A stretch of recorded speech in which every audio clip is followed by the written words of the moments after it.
It has been far too long since I have played around with some soft pastels.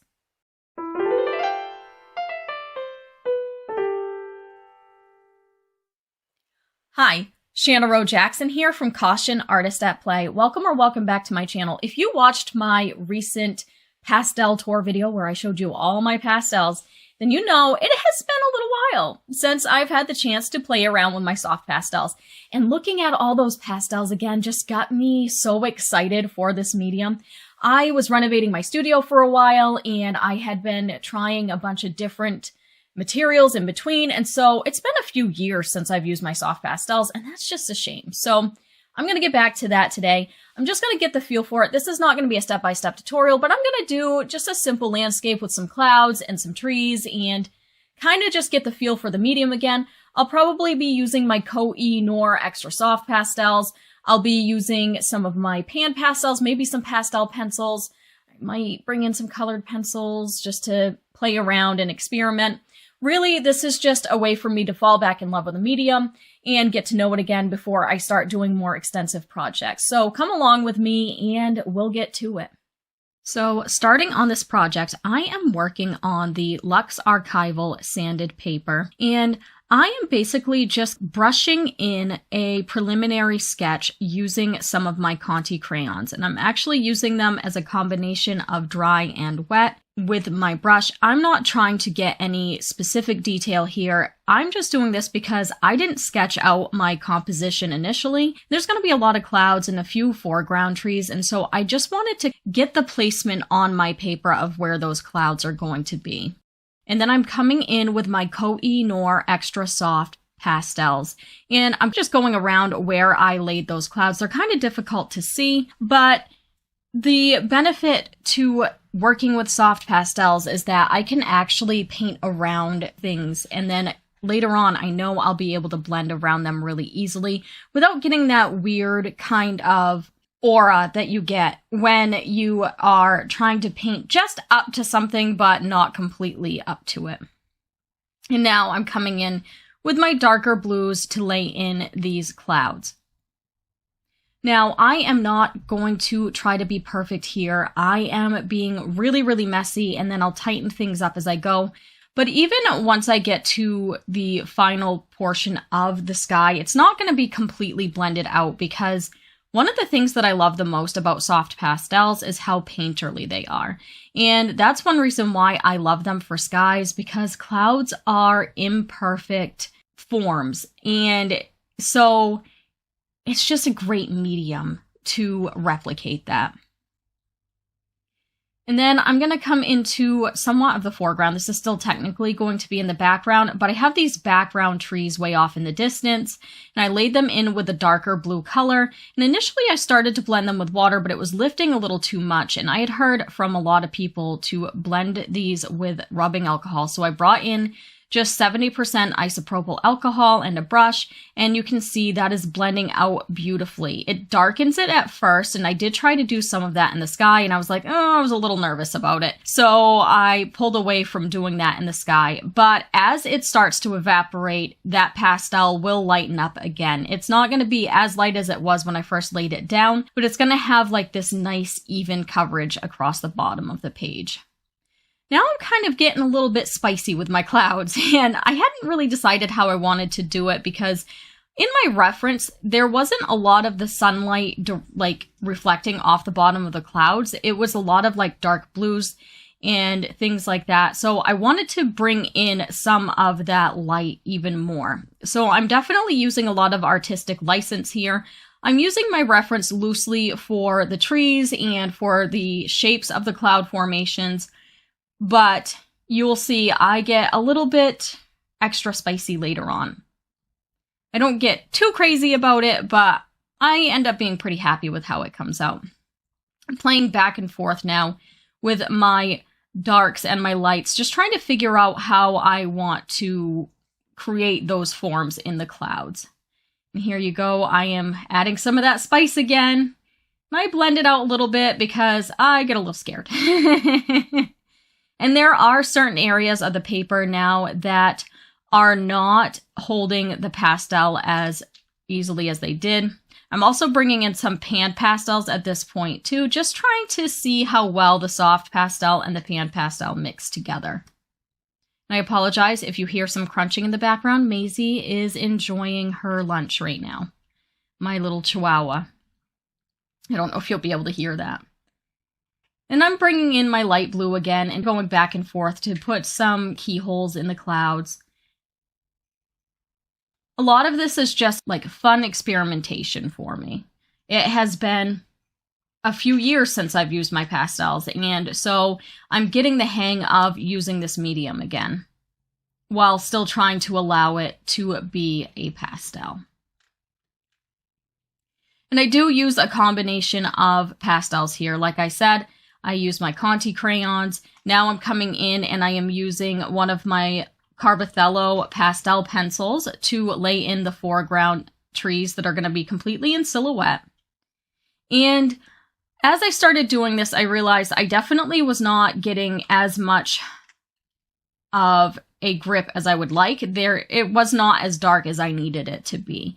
So I start off with this, but you'll see that I try to use other methods of putting these trees in. And eventually I end up settling on using a Derwent Drawing black pencil, which is essentially like a colored pencil, but the Derwent Drawing line is very earthy and the pencils themselves feel like clay. And I should mention, in between some of these layers, I did spray with some of the Spectra fixative, which is not as poisonous as some of the other fixatives. And I do have it in one of the fine mist sprayers. So I did bring some tooth back to the paper. I am spraying in between. However, my fine mist sprayer malfunctioned and I had to cover up some of the blots, which were in the clouds and things like that. So I had to be very careful about that. But to get, you know, sometimes you want to spray a fixative in between when you're working with pastels. And I did that to try to bring some life back to the paper. And this paper has a lot of tooth to it. So it didn't really need a lot of spritzing. It didn't take much, but yeah.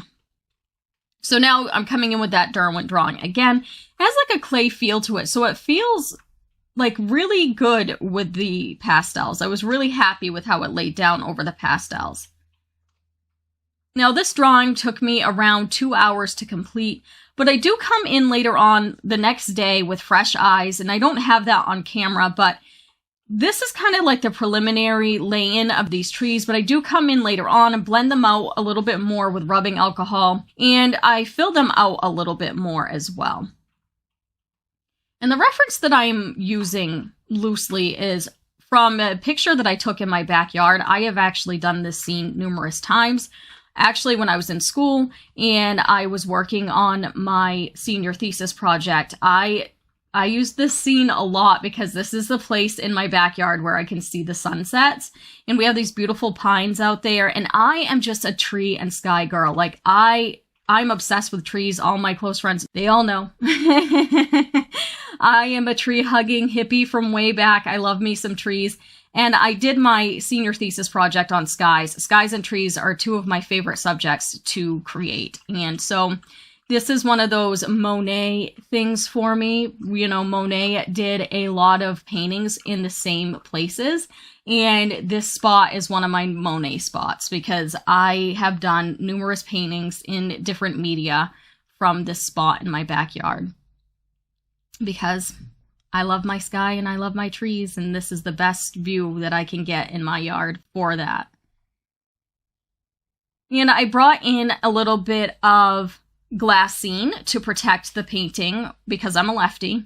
And I really should have worked on these trees first and then moved over, but you know what? Either way, I had to worry about pastel smudging. Normally, I would wear gloves for something like this, but I ran out of gloves, so I need to go get some more gloves. And again, I'm just laying my trees in very similarly. This is probably the part that is going to be the most, what is it? Not the most detailed, but the least painterly, I should say.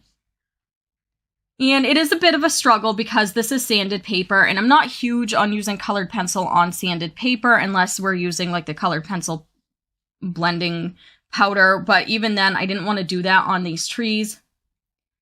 So it was a little bit difficult at times to get the detail I wanted. I do wish that I had washed out the sky more with alcohol because the pencils gripped beautifully to the tree line on the bottom where I had washed it out with alcohol. Definitely gripped a lot better. And there's less layers down there in general than there is on the sky. But I do kind of wish that I had tried to blend it out. I don't know. I'm going to experiment more because I'm going to be working with my pastels more. Again, it's been a few years since I have used this medium to this extent. And so this is kind of my first foray back into this medium. I'm just getting the feel for it. And that's why I chose a subject that's so familiar to me and something that I do in many different mediums as well. And so it definitely helped. My trees are looking a little scraggly right now. I'm not liking it, but I do come in and improve those trees. I do fill them out a little bit more. This is obviously more of a winter scene because the deciduous trees don't have any leaves on them. And that's helpful because we can see the sky a little bit better. And now I'm bringing in some more pizzazz in those clouds again. Just want to play around with light a little bit and play with the pastels and have fun with it. And I'm also using I have some pastel brushes that I bought a while back. You'll see that every once in a while. It looks like a blush brush that I bring in. That kind of knocked the pigment off the paper a little bit. So it did blend things, but it also knocked a lot of the pigment off the paper. So I'm also using some soft tools and some Jane Davenport like wand tools that work for like eyeshadow, like the eyeshadow look. A combination of things as well as like a regular blending stump to blend my colors together. Again, I'm trying not to get too overly blendy about it. There are some spots that I feel like I overblend a little bit. And in that case, I just kind of bring in the sky color to lighten things back up again and to give it more of that wispy cloud look if I feel like I've overblended. And some places I leave unblended deliberately because I want it to feel wispy. That color though, oh, she's popping.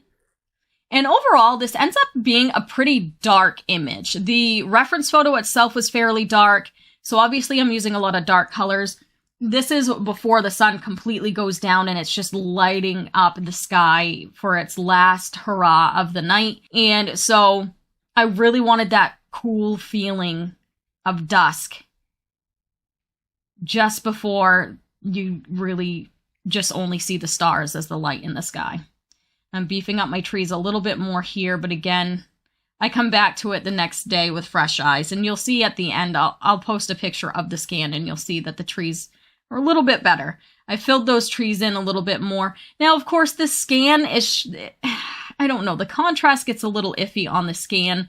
It's really somewhere between what you just saw in the video and this. The colors are definitely brighter than what it shows, and so this is the final piece. I'm pretty happy with how it came out. I will be definitely using more pastels soon. I know a few of you have requested that I use some oil pastel with some soft pastels. That's something I'll have to experiment with. I haven't done that. I tried to bring some oil pastel in for a split second to do the black trees on this. Didn't really work out as well as I had hoped. It kind of scraped off layers underneath. So that's something I'll have to experiment with. But you'll definitely see some more pastel videos from me real soon. All right, folks, that's it. That was my fun little landscape. I hope that you enjoyed this video. If you'd like to see more like it, check out this pastel-themed video next. That one was probably the last time I did something with soft pastels. So it's a little bit older, but it's a goodie. And I will see you next week. You have a fantastic day. Bye.